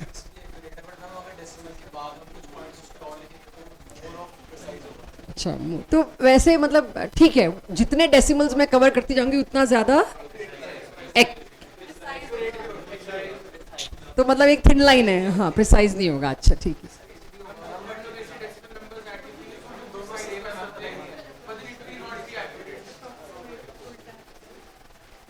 ये भी उल्टा बोल रहा है, तुम भी उल्टा बोल रहे हो। गुड, मेरे टॉपिक की स्टार्ट अच्छी हुई है। हाँ जी, प्रिसाइज और एक्यूरेट में फर्क, नहीं, मैं भी यही सोचती थी, दोनों पर्यायवाची हैं एक दूसरे के, क्या मजाक बना रखा है। नहीं, बहुत फर्क है, साइंस वाले के लिए फर्क है। नहीं, बिल्कुल उल्टा, सब उल्टा बोल रहे हैं। प्रिसाइज का एक्यूरेसी से कोई लेना देना ही नहीं है सर, उल्टा। चलो अब मैं तुमको एक रियल लाइफ एक्सपेरिमेंट करने को देती हूँ, उसमें बताना किसकी गलती। अगर तुम बता दो किसकी गलती तो मेरे को प्रिसाइज, मेरा इरादा नहीं था प्रिसाइज और एक्यूरेट, 2-3 बच्चे सो रहे हैं इसलिए लेके आई, थोड़ी उनकी नींद खोलने के लिए। प्रिसाइज और एक्यूरेट का मतलब क्या है, फर्क क्या है। मैं आपको कहती हूँ बेटा इस टेबल, इस स्क्रीन की ना लंबाई नाप के दो, चौड़ाई नाप के दो, जो भी, और तुमको एक इंची टेप दिया मैंने लैब में, तुमने बहुत प्रिसाइजली एक्सपेरिमेंट किया। प्रिसाइजली मतलब आप कैजुअल नहीं है करते हुए, बिल्कुल सही तरीके से स्टार्ट का प्रॉपर इंची टेप की शुरुआत लगाई और बिल्कुल एंड पे, और 4-5 बार किया, और चारों पांचों बार आपका आंसर बहुत बहुत नजदीक आ रहा है, मतलब आप बहुत प्रिसाइजली कर रहे हैं। आपके आंसर्स में एब्रप्ट फर्क नहीं है, एक बार तो आ गया 2.5 मीटर और एक बार 2.6 मीटर आ रहा है, ये प्रिसाइज हो ही नहीं सकता। प्रिसाइज मतलब करने का तरीका बहुत अच्छे से कर रहे हैं। आप बहुत अच्छे से 5 वैल्यू लोगे, उसका एवरेज लाके मेरे को दोगे कि मैम ये है इसकी लंबाई या चौड़ाई, बट मैंने आपको इंची टेप आगे से कटा हुआ दिया था, वो स्टार्ट ही 6 इंच पे हो रहा था, तो तुम्हारा एक्यूरेट का मैं क्या करूंगी। You are no way near to accurate answer, but you are precise to the best. तो precision is how the experiment conducted and accurate is actual answer के कितने नजदीक है। डेसिमल वेसिमल साइड में रख दो तुम लोग। प्रिसाइज होता है करने का तरीका। इस पे बहुत अच्छे क्वेश्चंस जेई नीट और स्कूल पेपर में देखे गए हैं कि 5 वैल्यूज हैं। अब देखो तुक्का, मैंने इंची टेप कटा हुआ दिया, राइट, आपको तो जो भी मिला आपने उससे प्रिसाइज करके दे दिया। आप प्रिसाइज होते हुए भी एक्यूरेट पे नहीं आए, लेकिन आप प्रिसाइज भी नहीं हो और आपने मौज मस्ती में कर रहे हो। कुछ लोग हैं बातें करते रहते हैं, यहां से लेके वहां तक उनका ट्रांसमिशन चलता है। अगर उसी ट्रांसमिशन से हम कर रहे हैं, कभी आपका आंसर आएगा 2 मीटर, फिर मौज मस्ती में गप्पे, अरे यार ये वो यार पता नहीं क्या, और नापी जा रहे हैं, रिपोर्ट करी जा रहे हैं। आपका आंसर आ रहा है 2.5 मीटर, 3 मीटर भी आ गया, 2 मीटर भी आ गया, पता नहीं कितने कितने आ गए, उसकी एवरेज तुक्के से एक्यूरेट के पास आ गई। तो लेस प्रिसाइज होते हुए भी आप एक्यूरेट हैं, मोर प्रिसाइज होते हुए भी आप एक्यूरेट नहीं है। इट डिपेंड्स ऑन दैट इंची टेप। अब इंची टेप मेरे लिए भी खराब है, बाकी के लिए भी खराब है। किसी ने प्रिसीजन का ऐसी तैसी कर दी, उसका तुक्के से भी आ सकता है। यानी प्रिसीजन और एक्यूरेसी दोनों साथ साथ हो ऐसा जरूरी नहीं है। Precision how you are doing, accurate how close to the answer. तो प्रिसीजन के साथ एक्यूरेसी आनी तय है ऐसा जरूरी नहीं है। सेम फॉर वाइस वर्सा, दोनों बिल्कुल अलग अलग चीजें हैं। इस पे अच्छी स्टेटमेंट्स के लिए मेंटली प्रिपेयर रहिएगा, पूछी जा सकती है। कोई मेरे से पूछना चाहे इसमें तीनों में फर्क क्या है, तो मैं एक लेमैन के तौर पे क्या आंसर दूंगी। इसमें अगला ये जानता है डेसिमल के बाद भी 0 आ रहा है, इसमें अगला ये नहीं बता रहा डेसिमल के बाद 9 आएगा, 1 आएगा कि 0 आएगा। Yes, it is more accurate. इसमें अगला दूसरी डिजिट को भी बता रहा है कि 0 है। तो जितना डेसिमल के आगे आप जा रहे हैं, आप उतने एक्यूरेसी के आसपास पहुंच रहे हैं, एग्रीड। लेकिन अब इसी बात, क्योंकि मेरे को अपना आंसर रोकना कहाँ है भाई। अब आपको कोई टेबल की लंबाई चौड़ाई तो हम नपवाएंगे नहीं। आपको हमने कहा वेवलेंथ निकाल के, 2G ट्रांजिशन लाइमन सीरीज की तीसरी लाइन की आप वेवलेंथ निकाल के दीजिए। आप वेवलेंथ निकाल के देते हो, आपको नहीं पता डेसिमल के बाद जाना है कि नहीं, राइट। अब अगर आपके पास, आप एक इंटरनेशनल लेवल पे अपना रिसर्च दे रहे हो या गवर्नमेंट में अपना रिसर्च दे रहे हो, उसमें you can not do this. आपको पता होना चाहिए कितनी डेसिमल तक रिपोर्ट करें। भाई कितने तक रिपोर्ट करें, पाई की वैल्यू आज तक खत्म नहीं हुई, इनफाइनाइट है। अब आप देखिए, आपसे अब मैं यहां पर ये नहीं पूछने वाली, बहुत सिंपल, मैं सीधे पूछूंगी प्लैंक्स कांस्टेंट में बताओ, एवोगेड्रो Na में बताओ, या वेलोसिटी ऑफ लाइट में क्यों 3 × 10⁸ 3 के बाद क्यों नहीं दिया, क्यों 3 चला आ रहा है, 3 पॉइंट समथिंग भी तो हो सकता था। ये सारी चीजें, अब प्लैंक्स कांस्टेंट हम 6.634 है, वो हम ठीक है न्यूमेरिकल में 6.6 यूज करके काम चला लेते हैं, लेकिन 6.634 पे क्यों गया, 4 के बाद की डिजिट क्यों नहीं बताई। तो ये सारे सवालों के अब मेरे पास आंसर है। आप लोगों ने तब मेरे से पूछे नहीं, मैं बच गई, नहीं तो मेरे पास तब जवाब नहीं था, आज जवाब आएगा।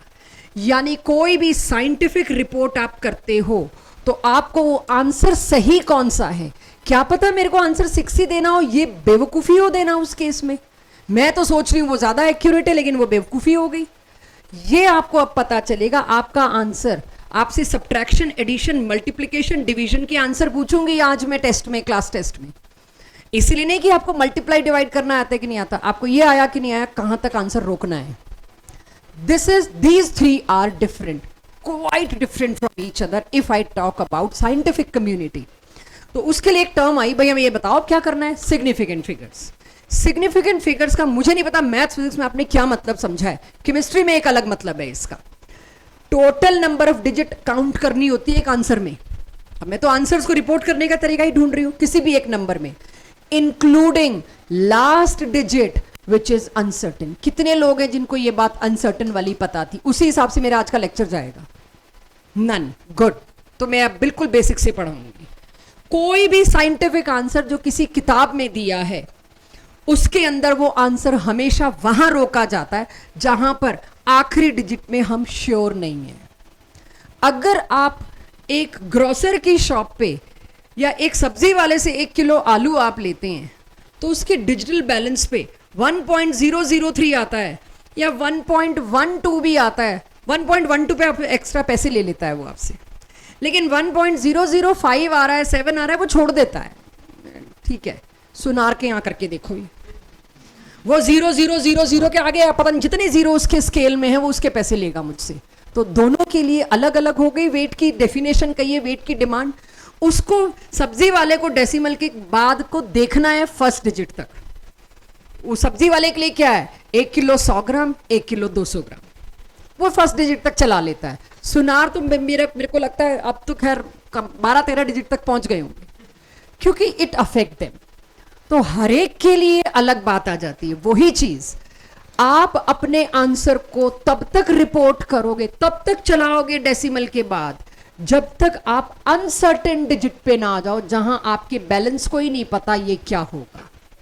जब तक आप अनसर्टेन डिजिट पे ना आ जाओ, जिस डिजिट पे आपका जो वेट नापने का तराजू है वो हिल रही है बार बार, 5 है कि 4 है, 5 है कि 4 है, वो है मेरा and.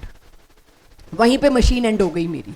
So including last digit which is uncertain is called as count of significant figure या नंबर ऑफ सिग्निफिकेंट फिगर।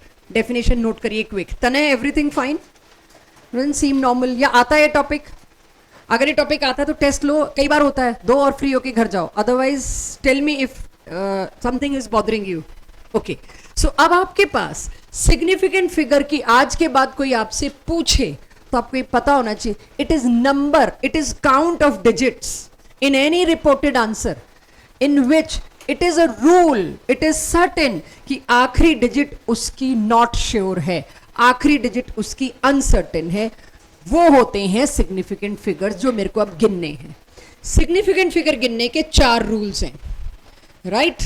तो पहले तो सिग्निफिकेंट फिगर की डेफिनेशन आपके पास होनी चाहिए, उसके रूल्स आप लिखें या ना लिखें चलेगा, बट सिग्निफिकेंट फिगर होता क्या आपको पता होना चाहिए। बढ़िया कंफ्यूज होंगे इसमें कल को, और ये एक ही बार पढ़ाया जाता है 12th में। अगर आप पूछे सिग्निफिकेंट फिगर नहीं आता मैम रिपीट करा दोगे, हमें थोड़ा सा हंसी आएगी कि बताओ सिग्निफिकेंट फिगर भी रिपीट कराना है तो बेटा कर ही क्या रहे हो। ठीक है, ये प्लस माइनस से भी ज्यादा आसान है।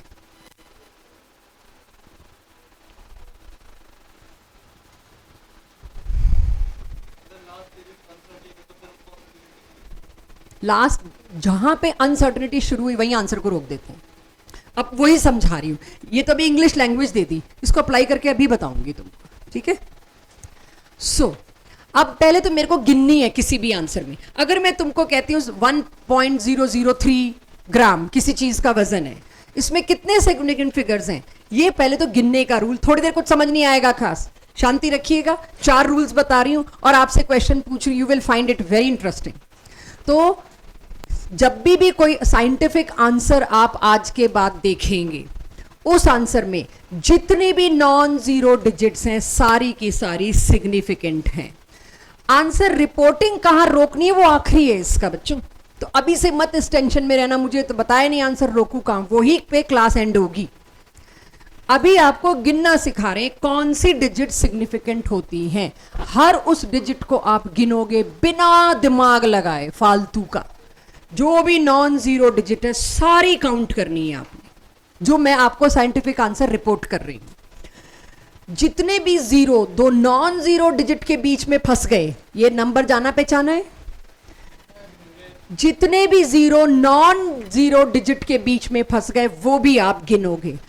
दो पहले रूल जो बहुत आसान है उसके हिसाब से मेरी क्लास मेरे को बताए इसमें कितने सिग्निफिकेंट फिगर्स, 4, क्योंकि जीरो दो नॉन जीरो के बीच सैंडविच है, उसको तो गिनना ही गिनना है। इसमें कितने 6 और इसमें कितने 3। तो आप लोग यहां पर सिग्निफिकेंट फिगर्स का नंबर दे तो पा रहे हो, इसका मतलब टॉपिक तो समझ आ रहा है। अब दिक्कत होती है इसके बाद रूल 3 रूल 4, 4 ही रूल हैं। 3 और 4 में कंफ्यूजन स्टार्ट। 1 और 2 क्लियर है सबको, यहां तक तो कोई दिक्कत नहीं आएगी। मैंने कोई दिए हैं साइंटिफिक आंसर्स, तो उसमें आपको सिर्फ सिग्निफिकेंट फिगर काउंट करने हैं। अगर वो जीरो किसी नंबर की शुरुआत में है, all zeros to the left of first non zero digit, पहली नॉन जीरो डिजिट के शुरुआत में जितने भी जीरो, वो डेसिमल के बाद है डेसिमल के पहले है, आई डोंट केयर, पहली नॉन जीरो डिजिट से पहले जितने भी जीरो हैं वो सिग्निफिकेंट नहीं होते हैं। उन जीरोस को आप काउंट नहीं करोगे। तो फर्स्ट नॉन जीरो डिजिट के पहले जो भी जीरो हैं लेफ्ट में आर नॉट सिग्निफिकेंट। इसमें कितने सिग्निफिकेंट फिगर हुए, इसमें कितने हुए, जीरोस को इग्नोर किया, लेकिन बीच वाले को नहीं इग्नोर किया। वो दो नॉन जीरो के बीच था, उसको मैं गिनूंगी, बाकियों को मैंने इग्नोर कर दिया। क्लियर ये रूल सबको? अब चौथे रूल पे आते हैं और आखिरी रूल पे। अगर किसी नंबर के, थोड़ी देर इसमें मेरे साथ पेशेंस रखिएगा, एकदम से नहीं समझ आता कई बार। अगर किसी नंबर के एंड में ही जीरो आ गया, 24.0 ग्राम, 102.0 ग्राम, 15.00 सेकेंड्स, अगर किसी के एंड में ही जीरो है और वो जीरो डेसिमल के राइट हैंड साइड पे है, तीनों में डेसिमल के बाद आया है जीरो, तो ध्यान से, if a number ends in zero और वो जीरो डेसिमल के बाद है, वो हर हालत में आंख बंद करके गिनती में आएगा। This point zero has a value, otherwise क्यों रिपोर्ट करती मैं किसी के आंसर को? सोच के देखो, पॉइंट के बाद मैं जीरो लगा रही हूं, हटा भी तो सकती थी, इसकी कोई मैथमेटिकल वैल्यू तो दिख नहीं रही, इसकी एक्यूरेसी वैल्यू है 102.0। If a number ends in zero और वो जीरो डेसिमल के बाद है, उसे हमेशा सिग्निफिकेंट गिना जाएगा। इसमें कितने सिग्निफिकेंट फिगर? 3। इसमें कितने और इसमें कितने? इन जीरो को आप इग्नोर नहीं कर सकते, हमेशा ये एक वैल्यू रखते हैं। इसकी एक वैल्यू है एक्यूरेसी की तरफ, मैथमेटिकल वैल्यू नहीं है बट एक्यूरेसी की तरफ है। ठीक है जी। लेकिन अगर जो नंबर जीरो में एंड हो रहा है और वो जीरो डेसिमल के बाद नहीं है, नंबर एक होल नंबर है, ये जीरो मे बी और मे नॉट बी सिग्निफिकेंट, हो भी सकते हैं नहीं भी हो सकते। तो ये करके तो फिर खोल दी बात को। तो अब इसका डिटेल पकड़ते हैं, क्या मतलब है भाई इसका। तो अगर तुमसे कोई पूछे 200 में कितने सिग्निफिकेंट फिगर, या 1 या 2 या 3, हो भी सकते हैं नहीं भी हो सकते। और ऐसा भी नहीं है दोनों जीरो या तो सिग्निफिकेंट होंगे, दोनों जीरो या नॉन सिग्निफिकेंट होंगे, नहीं। इट कैन हैव ईदर 1, 2 और 3 significant figure. Same is for this, it can have either 3 और 2 सिग्निफिकेंट फिगर्स। नंबर के आखिरी में जीरो और वो डेसिमल के बाद नहीं है, वो सिग्निफिकेंट मे बी और may not be. Understood? Clear? अब इन सारे रूल्स को लगा के थोड़ा फंसते हैं, थोड़ा काउंट करते हैं सिग्निफिकेंट फिगर्स को, कहीं आप गलती करते हैं कि नहीं। चेक, क्या मेरी ये स्टेटमेंट ट्रू है? Lokesh, it is true statement. 2600 में 2 सिग्निफिकेंट फिगर भी हो सकते हैं, 3 भी हो सकते हैं, 4 भी हो सकते हैं, क्योंकि एंड के जीरो का आई एम नॉट श्योर। अब ये क्या बात हुई भाई, आप श्योर करो इसको। तो श्योर करने के लिए आपसे पूछा जाएगा, आपने कहीं पर अपने आंसर को ऐसे रिपोर्ट किया, it is never considered to be a scientific way, ये अच्छा वे नहीं है, क्योंकि इस पे एक सवाल और दागा जाएगा आप पे, आपसे फिर एक मेल आएगी, भाई बताइए इसमें जीरोस का क्या करना है, आर दे सिग्निफिकेंट और नॉट, फिर मेरे को कन्वर्ट करके भेजना पड़ेगा। तो ये जब प्रॉब्लम आई तो साइंस ने एक रूल और निकाला, आप किसी भी साइंटिफिक वैल्यू को रिपोर्ट करने के लिए स्टैंडर्ड नोटेशन का यूज करेंगे, साइंटिफिक नोटेशन का यूज कर। अब ये क्या होता है साइंटिफिक नोटेशन या स्टैंडर्ड नोटेशन? तो सेम क्वेश्चन को जब मैंने कहा जी इतने मीटर लंबाई है इस सड़क की, मैं रिपोर्ट करके दे रही हूं, सामने से आया please convert it into such a way that it has only two significant figure. हमारी मशीन टू सिग्निफिकेंट फिगर तक ही उठा सकती है, लेकिन 2600 मीटर वैल्यू तो मैं नहीं चेंज कर सकती। टू सिग्निफिकेंट फिगर के लिए मैं क्या करूंगी? अब स्टैंडर्ड नोटेशन या साइंटिफिक नोटेशन क्या कहता है सुनिएगा, और फिर लगे तो इसे नोट तो करना पड़ेगा, इसको तो करना पड़ेगा। क्वेश्चन है 2600 में 4 भी हो सकते हैं, 3 भी हो सकते हैं, 2 भी हो सकते हैं। क्या करूं अभी? चल मेरे को 2 पे ही करना है इसको, तो ना स्टैंडर्ड मतलब ऐसा ही। अब मैं 2600 मीटर तो देनी है मेरे को वैल्यू, लेकिन ऐसी देनी है सिर्फ उसमें 2 ही सिग्निफिकेंट फिगर हो। यस, 2.6 इंटू 10 की पावर ऐसे दूंगी मैं। मेरे पे सामने से प्रेशर है भाई 2 सिग्निफिकेंट फिगर तक चलो, तो मैं ऐसे दूंगी। इसकी मैथमेटिकल वैल्यू तो सेम है और सिग्निफिकेंट फिगर 2 है। सामने से कोई कहे नहीं 3 सिग्निफिकेंट फिगर में दो, तो क्या करूं? स्टैंडर्ड नोटेशन का एक और तरीका है, एक और रूल है, पहली डिजिट के बाद डेसिमल लगाना कंपलसरी होगा। तो 2.60 अभी पढ़ के आए हैं, वो जीरो जो डेसिमल के बाद है, चाहे वो नंबर में एंड हो रहा है, नंबर एंड हो रहा है उसमें, वो हर हालत में सिग्निफिकेंट फिगर होगा। तो आपसे क्वेश्चन ऐसे पूछे जाएंगे, पढ़ाया ऐसे जाएगा, 10 की पावर, मैं यही वेट कर रही थी कोई 2 बोल दे कि भाई एक 0 पढ़ाया तो पावर, भाई मैथ्स, तो 10 की पावर 3। यहां पे क्या करना होगा? 2.600 इंटू 10 की पावर 3। ये एक नॉन साइंटिफिक आंसर था, ये एक साइंटिफिक आंसर, ये फर्क है, राइट? तो हमेशा अब आज के बाद अपने न्यूमेरिकल्स के आंसर देखेंगे किसी भी बुक, पेपर, कॉपी में, जो स्टैंडर्ड तरीका है बुक्स में, प्रिंटेड बुक्स में, हमेशा वो पहली डेसिमल के मतलब पहली डिजिट के बाद डेसिमल लगता है। आप जब भी आंसर देते हो 0.236, और मैं हमेशा कहूंगी नहीं, फर्स्ट डिजिट के बाद लगाओ 2.36, क्योंकि ये स्टैंडर्ड साइंटिफिक तरीका है। पूरे साइंस में आपको कैलकुलेशन का रिपोर्ट ऐसे करना है। अब ये तो मैंने सिर्फ जीरोस काउंट कराए। अब आपसे पूछूं मैं, एवोगैड्रो नंबर में कितने सिग्निफिकेंट फिगर है? 6.023। अच्छा, कई जगह आपने देखा होगा 6.022 आखिरी नंबर अनसर्टेन है। आप कई बुक्स देख लीजिए, कई जगहों पे देख लीजिए, 6.023 भी मिलता है, 6.022 भी मिलता है। आंसर रोका ही वहां गया जहां आखिरी डिजिट में अनसर्टेनिटी आ गई। तो कई जगहों पे 2 और 3 गलत नहीं है, ये अनसर्टेन है, इसलिए आंसर वहां रोक दिया। तो इसके बाद मैं आपको एक चीज क्लैरिफाई करना चाहूंगी, ये क्या मतलब था इस बात का कि आंसर किधर रोकना है, ये मुझे कैसे पता चले? अगेन आपके स्केल पे डिपेंड करता है, आपके एक्सपेरिमेंट पे डिपेंड करता है। अगर आप मेरे को एक आंसर दे रहे हो 6.023, ऐसा नहीं है इसके बाद और यूनिट्स और डिजिट्स थी नहीं, बिल्कुल थी, लेकिन उन्होंने आंसर यहां क्यों रोका? क्योंकि बार बार करने के बावजूद भी हमें यह पता चल रहा था ये डिजिट अनसर्टेन है। जब ये डिजिट फिक्स नहीं है, इसकी अगली कैसे बता सकते हो तुम? तो आंसर कहां रोका जाता है? आखिरी डिजिट पे। वो कौन सी आखिरी डिजिट है, किसी को कैसे पता चलता है? वो पता चलता है अनसर्टेनिटी से। अनसर्टेनिटी पे रोकना आपकी मजबूरी है। प्लैंक्स कांस्टेंट में कितने हैं? हाँ वैसे मैं देखा ही थी,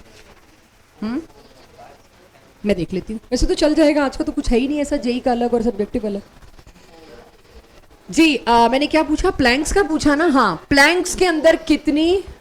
4, 6। अगर किसी ने 6.6 याद कर रखा है वो 2 दे के आएगा, बस यहीं गड़बड़ हो जाएगी। जिसने प्लैंक्स पूरा पता है 6.6 जो भी था, अरे भाई 6 to 6। बट अब प्लैंक्स की पूरी वैल्यू एक बार देखनी आपकी मजबूरी हो जाएगी, क्योंकि सिग्निफिकेंट फिगर आप गलत रिपोर्ट कर दोगे, राइट। वेलोसिटी ऑफ लाइट में भी 3 पे आंसर शायद इसलिए रोका गया होगा क्योंकि उसकी अगली डिजिट अनसर्टेन रही होगी, इसलिए 3 पे रोक दिया। पाई की वैल्यू में कितने सिग्निफिकेंट फिगर्स? इनफाइनाइट। 3 तो हम रोक रहे हैं 3.14 पे काम चला के। जो प्रॉपर साइंटिफिक तरीका है ना, वो लोग ये देते हैं, 3.14 नहीं देते, क्योंकि पता है 4 के बाद अभी पूरी किताब लिख जाएगी। इनफाइनाइट सिग्निफिकेंट फिगर्स, वो एंड ही नहीं हो रहा है नंबर। आई होप ये तो पढ़ के आए होंगे, आइडिया होगा, ठीक है। सो इस तरह से अब सिग्निफिकेंट फिगर मेरे को पूछने तो मैं ऐसे नहीं दूंगी बेटा 6.00 में कितने सिग्निफिकेंट फिगर हैं, सॉरी, राइट। पाई का पूछ लिया, प्लैंक्स का पूछ लिया, वेलोसिटी ऑफ लाइट का पूछ लिया, वगैरह वगैरह। अच्छा चलो, अब मैं कह रही हूं कोई भी आप साइंटिफिक आंसर रिपोर्ट करते हो, कहाँ रोकते हो? उस जगह रोकना मजबूरी है जहां अनसर्टनिटी दस्तक दे रही है। अब वो कैसे पता लगता है वो भी आगे आएगा। लेकिन अगर मैं कहूँ एक हफ्ते में 7 दिन होते हैं, तो फिर तो 6 भी हो सकते हैं और 8 भी हो सकते हैं।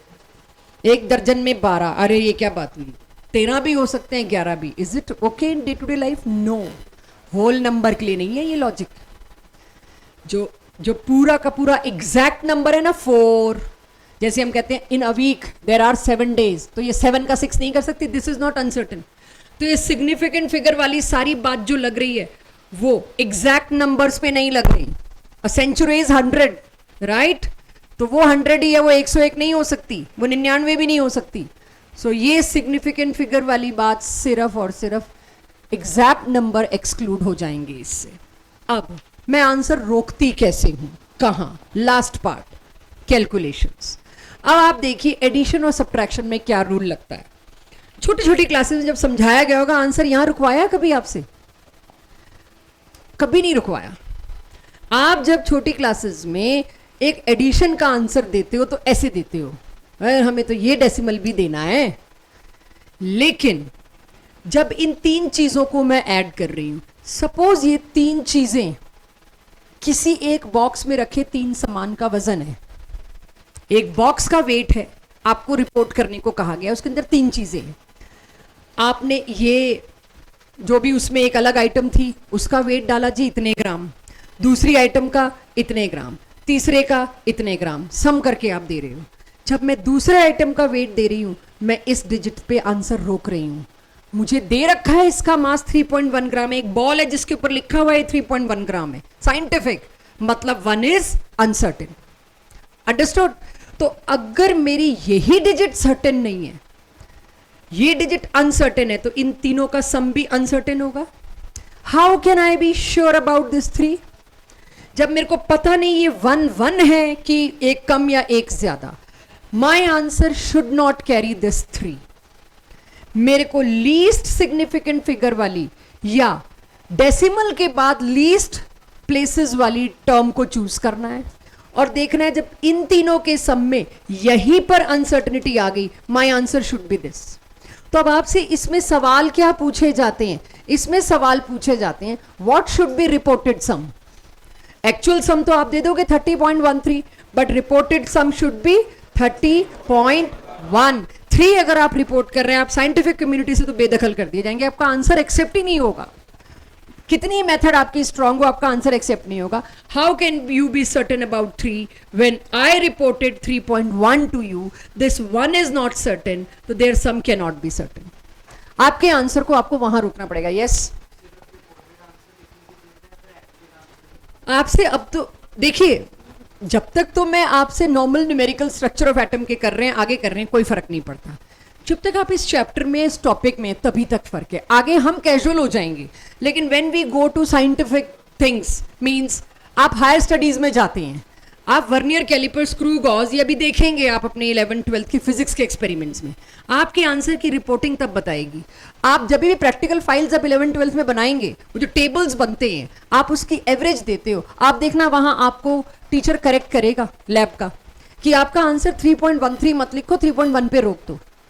वो बात अलग है, हम कष्ट नहीं करते पूछने का सर और मैम से क्यों, या सामने वाला बताने का कष्ट नहीं करता, आता ही होगा। वो कैजुअल चलता है हमारे देश में, प्रैक्टिकल्स में, एजुकेशन में। बट वी शुड नो कहीं भी साइंटिफिक आए, आपकी reporting should be 30.1 not 13। But हम भूल जाते हैं, कई बार हम लोग कैजुअल हो जाते हैं उसमें, राइट जी। यस, और इसको कोई ऐसे भी पढ़ सकता है कि मैं एडिशन सब्ट्रैक्शन में आंसर वहीं तक रिपोर्ट करूंगी जहां पर सबसे कम डेसिमल प्लेसेस तक जो भी टर्म आई हुई है वहीं तक रिपोर्ट करूंगी। ये भी कह सकते हो, कहने का तरीका है। बट फिर सिग्निफिकेंट फिगर पढ़ने का तो क्या हुआ, अनसर्ट क्यों पे भी तो आती है ना बात, इसी पे क्यों रोक दिया। तो आपको याद कराने के लिए शायद छोटी क्लासेस में कभी यूज किया हो या हम कर सकते हैं। बेटा ये देखो सबसे कम डिजिट्स कहाँ हैं डेसिमल के बाद, बुक्स में यही कर रखा है, if you check out books यही मिलेगा। डेसिमल्स के बाद जिसमें सबसे कम डिजिट हैं वहां तक ही आंसर दीजिए। बट क्यों, I can add these two also, 1 और 2 को मैं ऐड कर सकती हूँ, 3 में दे सकती हूँ, क्योंकि आपने शुरू में ही देखा जब 6.0 और 6.00 लिखा देखा तो आपने कहा और डिस्कस हुआ 6.00 इज मोर टुवर्ड्स एक्यूरेट, तो why I can't be more towards accurate, मैं तो दूंगी 1 और 2 का। तो लॉजिक भी तो पता होना चाहिए क्यों मैं नहीं रिपोर्ट कर रही 2 को, because every reported value ends at uncertainty. ये 1 अनसर्टेन है, आप 3 कैसे दे सकते हो, इन तीनों का सभी फिक्स नहीं है 1 आएगा कि नहीं। Understood everybody.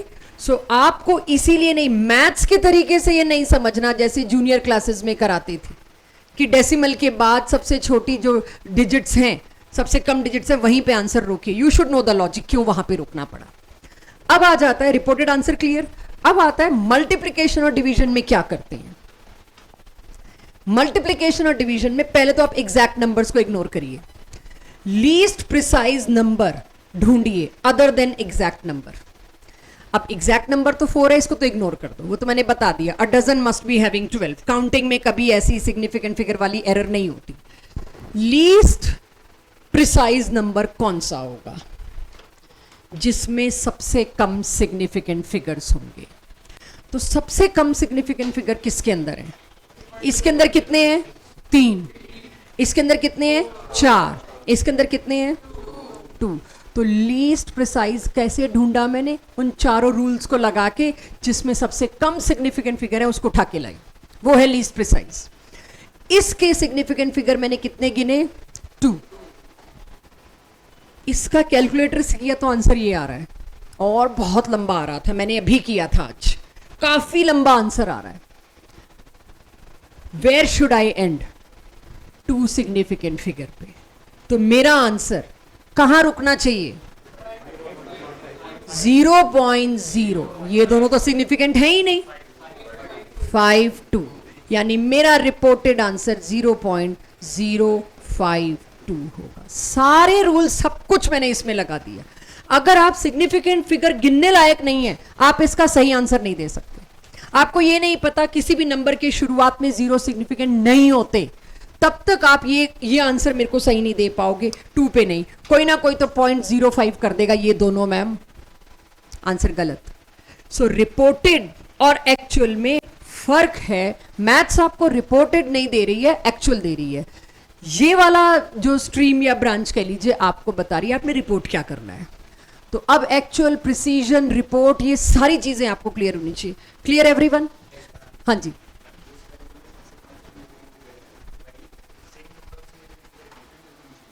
Same, yes yes, यही मतलब है।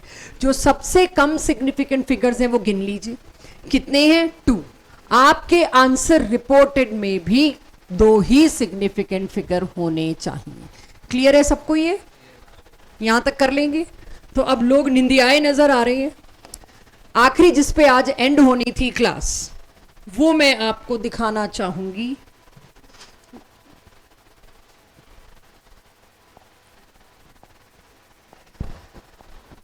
This. Do it and tell me the confusion, if any. अपने आप करने की कोशिश करना। आपको मिलीमीटर पर सेकंड को पिकोमीटर माइक्रो सेकंड में करना है। ये आपके जेई और मेंस और नीट के क्वेश्चंस, पूरा कॉम्बिनेशन मैंने बनाया है। इसको मेरी सजेशन होगी, मेरे वाले को मत देखिएगा, आप पहले अपनी तरफ से बनाइए, गलतियां कीजिए, फिर मेरे वाला जरूर देखना। जिस पे मैंने कहा था आज की क्लास एंड करूंगी वो है ये। चेक। और आप जो कन्वर्जन मांग रहे थे मेरा दिल नहीं था देने को, क्यों दूं, क्यों नहीं आता मेरे को, पीक ऑफ 10 की पावर -12 होता है, राइट? तो देखिए 10 की पीकोमीटर का मतलब क्या है, पीको की जगह 10 की पावर -12 लिख दो मीटर। यहां से मैंने क्या निकालना है, यहां से मैंने मीटर और पीकोमीटर का रिलेशन निकालना है। और यहां मेरे को पता है, खैर वो तो बाद की बात है, सबसे पहले मेरे को क्या करना था, मिलीमीटर को मीटर में करना था। आई नो मिली मतलब क्या होता है, 10 की पावर -3। तो मिली की जगह पहले मैंने लिख दिया 10 की पावर -3 मीटर। तो ये मेरे पास मिलीमीटर, अगर मेरे को कोई कहे, अब मेरे को इसमें पहले मिलीमीटर का ही बता दो आप लोग, बाकी तो चीजें छोड़ो। 1 millimetre is how many metres, 10 की पावर 3 के -3 क्या किया मैंने, सिर्फ मिली की जगह 10 की पावर -3 और मीटर। मेरा क्वेश्चन ये है, तो मेरे को इसी से शुरू करना पड़ेगा। आई am not left with any choice. तो मेरा यूनिट कन्वर्जन फैक्टर क्या होगा, 10 की पावर -3 डिवाइडेड बाय मिलीमीटर और इधर मीटर। ये भी ऑब्जेक्टिव नीट में पूछा गया है, choose correct unit conversion factor. ऐसे बनाना पड़ेगा, आप मीटर से मिलीमीटर नहीं दे सकते, क्योंकि मिलीमीटर से मीटर में जाना है, मेरे को चाहिए मिलीमीटर से मीटर।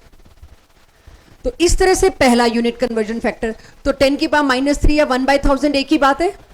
अब देखिए मैंने यही कर रखा है, पहले मैंने जो मेरा क्वेश्चन था 1.54 मीटर, सेकंड चलाए रखा, अभी सेकंड को छुआ भी नहीं है मैंने। पहले उसको किस में कन्वर्ट किया, मीटर में। फिर उस मीटर को किस में कन्वर्ट किया, पीकोमीटर में। पीकोमीटर भी वैसे ही बता रखा है मैंने यहाँ पे। फिर आखिरी में मेरे को याद आता है भाई सेकंड को माइक्रो सेकंड में डालना पड़ेगा। माइक्रो माने 10 की पावर -6। तो यहां पर मैंने 10 की अब ये भी सोचना पड़ेगा कैसे निकाल रही हूं मैं, मेरे को सेकंड को माइक्रो सेकंड में करना है। तो आई नो माइक्रो का मतलब क्या है, 10 की power -6 seconds. This is micro second, 1 micro second. तो अब मैं सेकंड को माइक्रो सेकंड में कैसे कन्वर्ट करूंगी, यही था 1 second is equals to 1 microsecond is equals to 10 की पावर -6 सेकंड। बट मेरे को सेकंड को माइक्रो सेकंड में करना है, तो मेरे को क्या करना पड़ेगा भाई, इसको नीचे लाना पड़ेगा और 1 सेकंड को इधर करना पड़ेगा। तो अब मेरे पास फैक्टर आ गया 1 सेकंड इज, अब सेकंड को इधर लाई हूं तो यहां क्या आ जाएगा, 10 की पावर, क्या करूं, अच्छा 6 ही होगा, चेक करना यहां यही किया है मैंने। क्यों किया 6, ये -6 इधर जाएगा तो 6 ही तो बनेगा ना, और ठीक भी लग रहा है मेरे को। 10 की पावर 6 और माइक्रो क्या होता है, 10 की पावर -6 कट जाएंगे, 1 सेकंड, ठीक ही बात है। मुझे बताइए क्या यहां यही किया है, और आंसर क्या आ रहा है आपका सबका,